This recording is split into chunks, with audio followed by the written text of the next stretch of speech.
Welcome back friends. Nursing academy में आपका स्वागत है। आज के इस टॉपिक में हम साइकोलॉजी के पिछले टॉपिक को कंटिन्यू करेंगे और कंटिन्यू करते हुए ब्रांचेज ऑफ साइकोलॉजी को हम इसमें स्टडी करेंगे। इस वीडियो में हम ब्रांचेज ऑफ साइकोलॉजी की ही बात करेंगे, फिर अगले वीडियो में हम मेथड्स की बात करेंगे। तो शुरू करते हैं ब्रांचेज ऑफ साइकोलॉजी। देखिए, साइकोलॉजी की ब्रांचेज, जैसे कि मैंने स्कोप में ही बता दिया था कि साइकोलॉजी की जो ब्रांचेज है वो उनकी कोई लिमिट्स नहीं है। इनकी ब्रांचेस साइकोलॉजी के कोई लिमिट्स नहीं है। इनमें सब ब्रांचेस भी होंगी और इनमें सब फील्ड्स भी अवेलेबल होंगे। ये कैसे हैं, क्या है, ये आगे पढ़ेंगे। For convenience it may be broadly divided into two. Branches जो हैं वो दो पार्ट्स में डिवाइडेड है साइकोलॉजी में, वो है प्योर और एक अप्लाइड। एक है अपना प्योर साइकोलॉजी और दूसरी है अप्लाइड साइकोलॉजी। प्योर साइकोलॉजी की अगर हम बात करें तो ये साइकोलॉजी को एक फ्रेमवर्क प्रोवाइड करता है जिसमें थ्योरीज आती हैं और आप कह सकते हैं formulation, psychological principle and theories. जैसे कि अंडरलाइन किया हुआ है कि जो थ्योरीज है ये formulation of psychological principles and theories. Theory और इसके साइकोलॉजी के प्रिंसिपल्स जो हैं वो प्योर साइकोलॉजी में हमें देखने को मिलते हैं।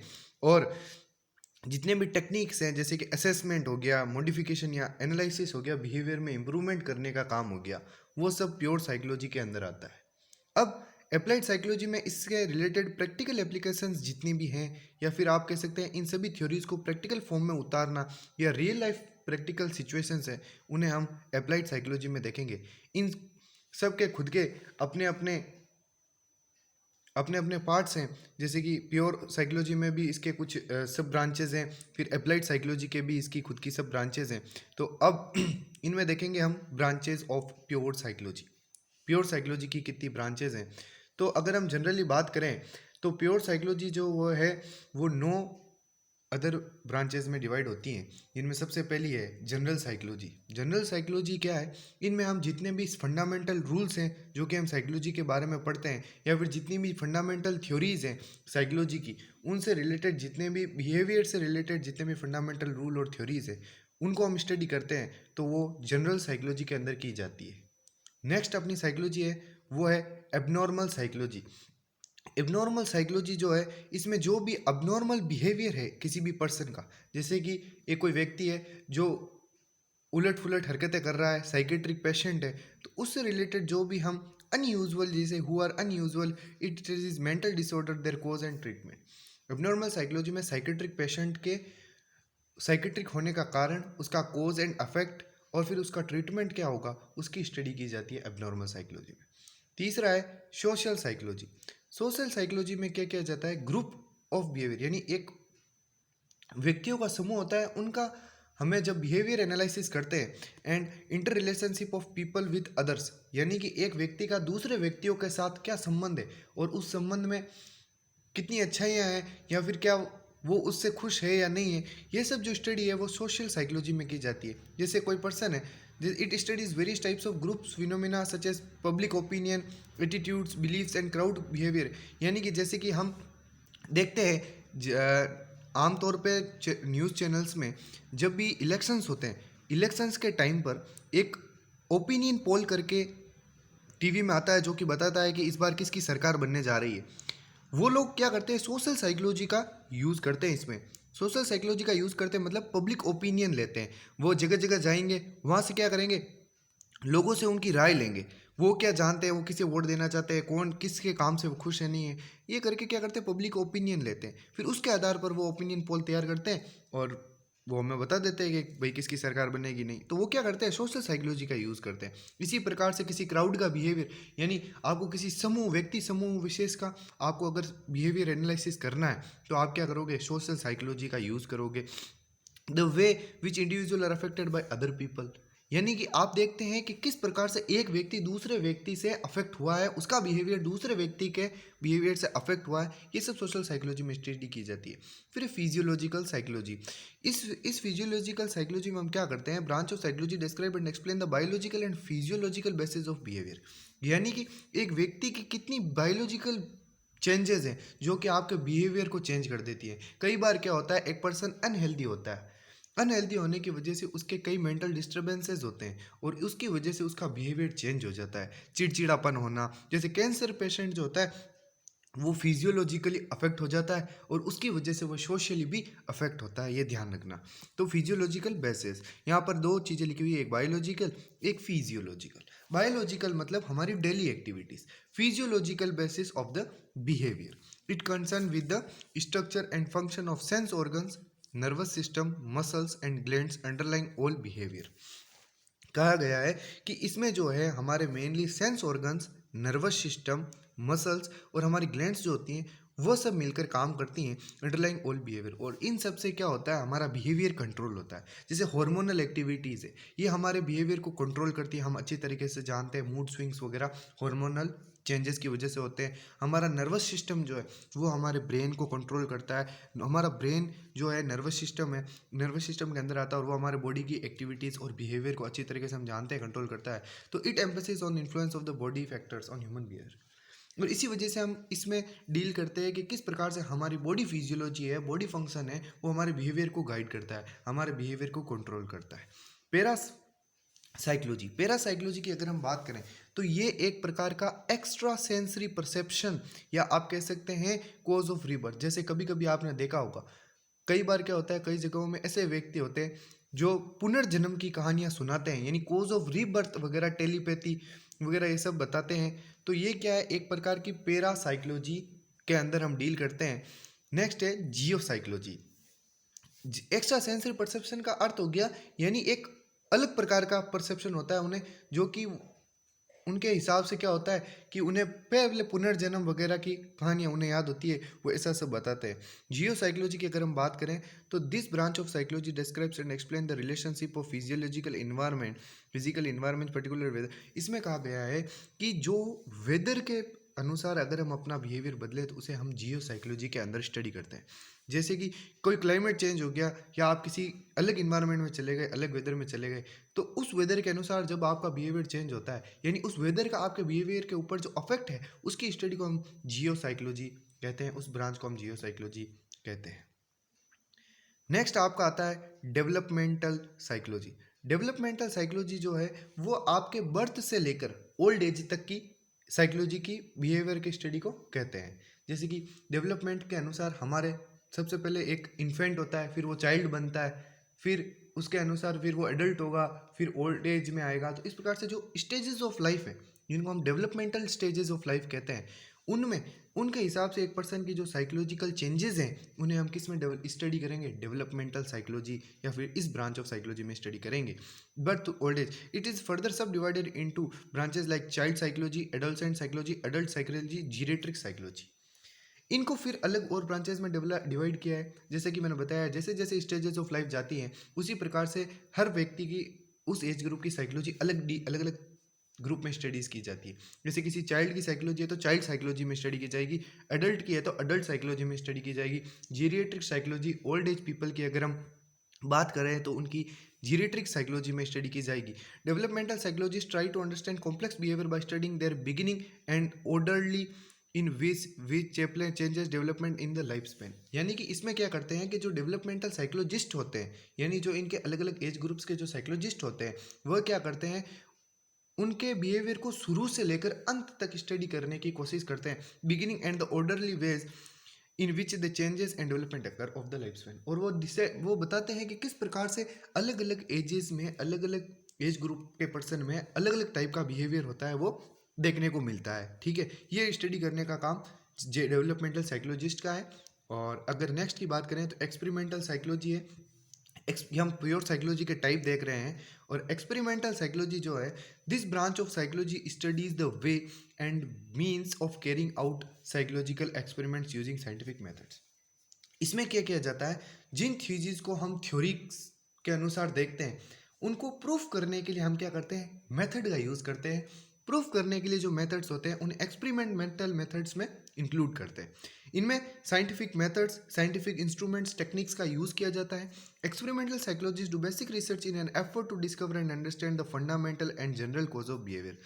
यानी बिहेवियर का कोज स्टडी करने के लिए, बिहेवियर, एक पर्टिकुलर बिहेवियर होने का कारण जानने के लिए साइकोलॉजिस्ट क्या करते हैं, उस सब्जेक्ट पर एक्सपेरिमेंट करते हैं, जिनमें एक्सपेरिमेंटल मेथड में भी हम ये चीज़ें देखेंगे।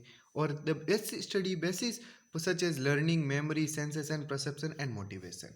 और इसमें क्या किया जाता है कि एक्सपेरिमेंट करके हम पर्सन की लर्निंग या उसके मेमोरी, सेंसेशन, उसके परसेप्शन और मोटिवेशन के बारे में हम स्टडी कर पाते हैं। अब हम बात करेंगे अप्लाइड साइकोलॉजी की। हमने बताया था कि साइकोलॉजी जो है वो दो ब्रांचेज में डिवाइड होती है, प्योर एंड अप्लाइड। फिर इनके भी सब ब्रांचेस होती हैं, जैसे कि प्योर साइकोलॉजी में हमने देख लिया general psychology, abnormal psychology, social psychology, physiological psychology, para psychology, Jio psychology, developmental and experimental. इसी प्रकार से अप्लाइड साइकोलॉजी होती है, जिसमें कि प्योर में तो हम थ्योरीज की बात करेंगे, यानी फंडामेंटल रूल्स हो गए उनकी बात करेंगे, लेकिन अब इनको अप्लाई करने के लिए, अब इन साइकोलॉजी को यूज़ करने के लिए हम क्या करेंगे, प्रैक्टिकल फॉर्म में लाने के लिए अप्लाइड साइकोलॉजी की स्टडी करेंगे।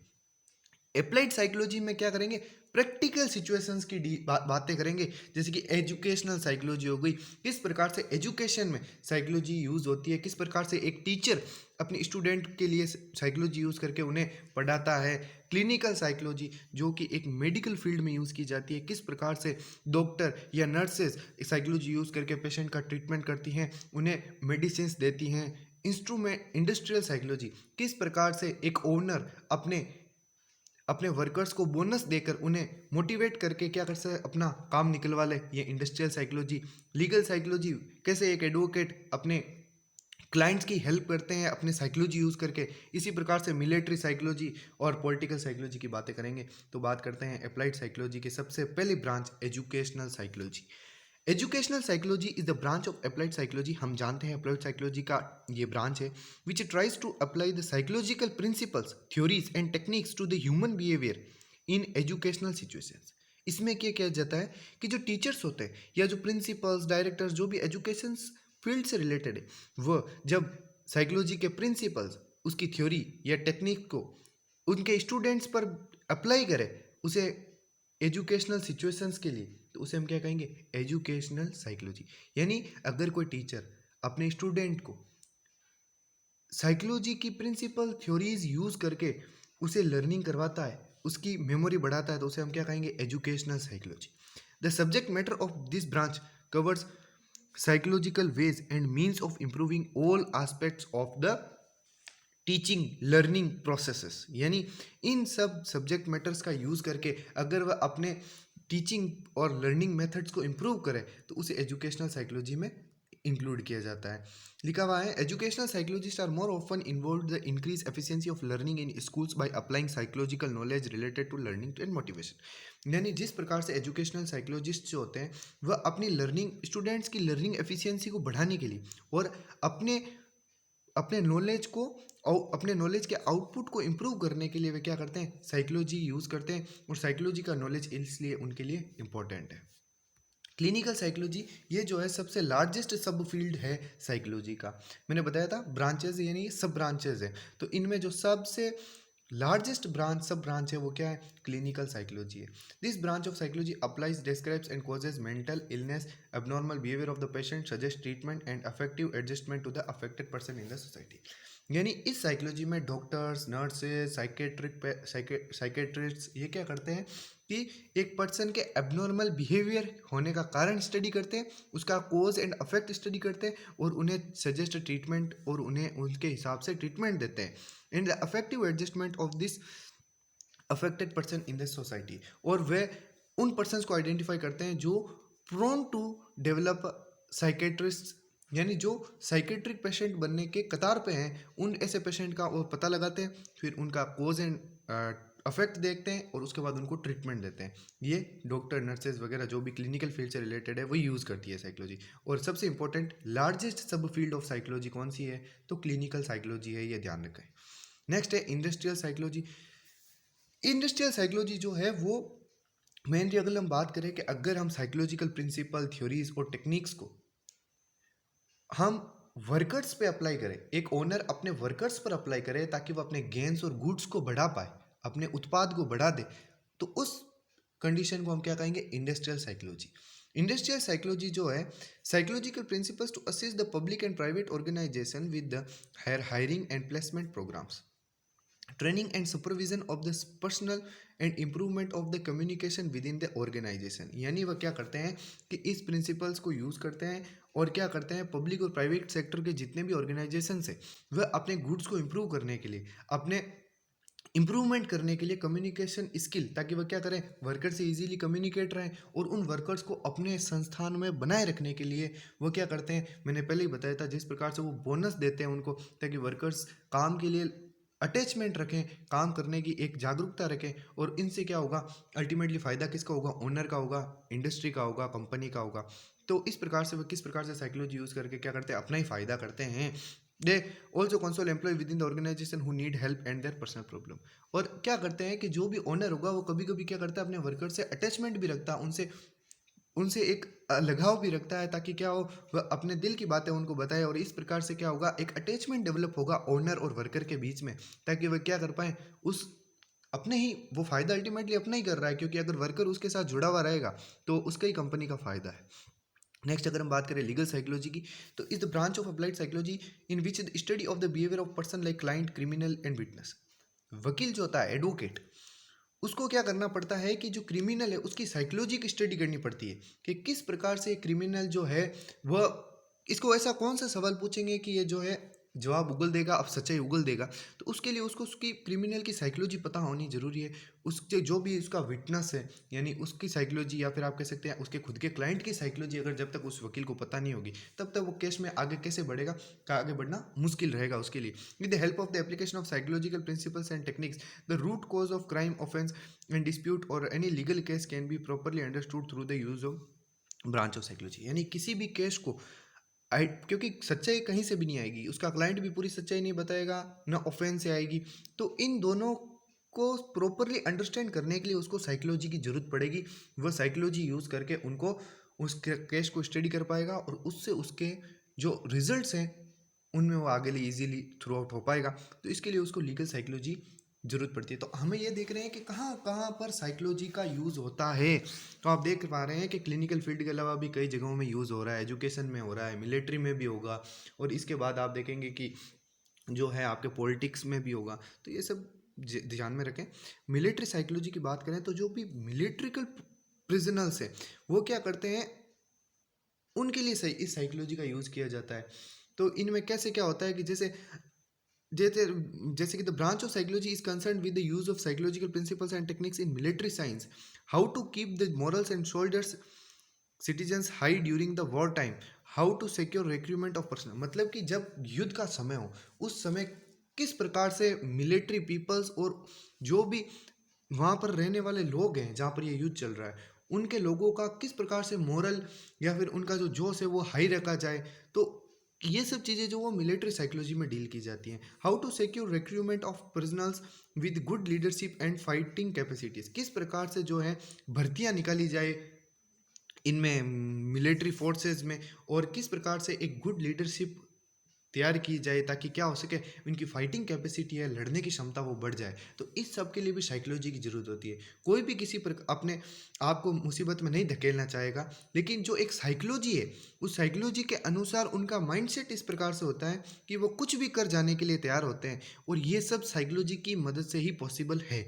गुड लीडरशिप प्रोवाइड करने के लिए भी साइकोलॉजी की नीड होती है, और एक फाइटिंग कैपेसिटी इंप्रूव करने के लिए गुड लीडरशिप की इंप्रूव जरूरत होती है, और इन सब के लिए साइकोलॉजी की जरूरत होती है। Are the various topics with in the branches of psychology. अब पॉलिटिकल साइकोलॉजी की बात करें तो पॉलिटिक्स जितने भी पॉलिटिशियंस होते हैं वह क्या करते हैं, इस टाइप की साइकोलॉजी को यूज़ करते हैं, और वह क्या करते हैं, अपने गेंस बढ़ा देते हैं। यानी अपने गेंस बढ़ा देंगे मतलब अपना जो भी पॉलिटिशियन होंगे वो साइकोलॉजी का यूज़ तो करते ही हैं। जैसे कि कहीं भी वो जाएंगे तो वहाँ से रिलेटेड दो चार आसपास की जगहों का नाम बताएंगे, यानी कहीं दूसरी जगह जाएंगे तो भाई वो तो अब उनसे इतना अटैच नहीं है, तो उसको उस जगहों के बारे में बताकर या उनके वहाँ के लोकल फूड्स के बारे में बताकर या फिर उनकी प्रेजेंट प्रॉब्लम्स को वो गिनाएंगे, ताकि उन लोगों को लगे कि नहीं यार हमारे जो नेताजी हैं वो क्या है कि हमसे जुड़े हुए हैं। तो ये सब कैसे सब कर लेते हैं, क्योंकि वो अपनी पॉलिटिकल साइकोलॉजी का यूज़ करते हैं। This branch of psychology relates itself with the use of psychological principles and techniques, यानी वह साइकोलॉजिकल प्रिंसिपल्स और टेक्निक्स का यूज़ करते हैं ताकि वो क्या कर सकें, अपना गेन करवा सकें, अपना पॉलिटिकल गेन करवा सकें इन studying politics and deriving political gains. वही चीज़ है, ठीक है। तो हमने आज देखा branches of psychology, branches of psychology यहाँ पर खत्म होता है। ब्रांचेज ऑफ साइकोलॉजी में मैंने बताया था कि इसकी कोई लिमिट नहीं होती है। दो फॉर्म में इसको डिवाइड किया है, एक प्योर और एक अप्लाइड। प्योर फॉर्म जो है वो 8 फॉर्म में डिवाइड होता है, जिसमें आप देख सकते हैं जनरल साइकोलॉजी है, abnormal psychology, social psychology, physiological, parapsychology, geo psychology, developmental और एक्सपेरिमेंटल। फिर इसी प्रकार से हमने अप्लाइड साइकोलॉजी दी की, उसमें भी हमने इसके 5 से 6 सब टाइप देखे, जो कि एजुकेशनल, क्लिनिकल फील्ड में, इंडस्ट्रियल, लीगल, मिलिट्री और पॉलिटिकल साइकोलॉजी है। बस ये चीज़ें हमें आनी चाहिए। ब्रांचेज ऑफ साइकोलॉजी एक इम्पोर्टेंस रखता है अपना। तो आज के लिए बस इतना ही, मिलते हैं इसके अगले वीडियो में। Thanks for watching, bye.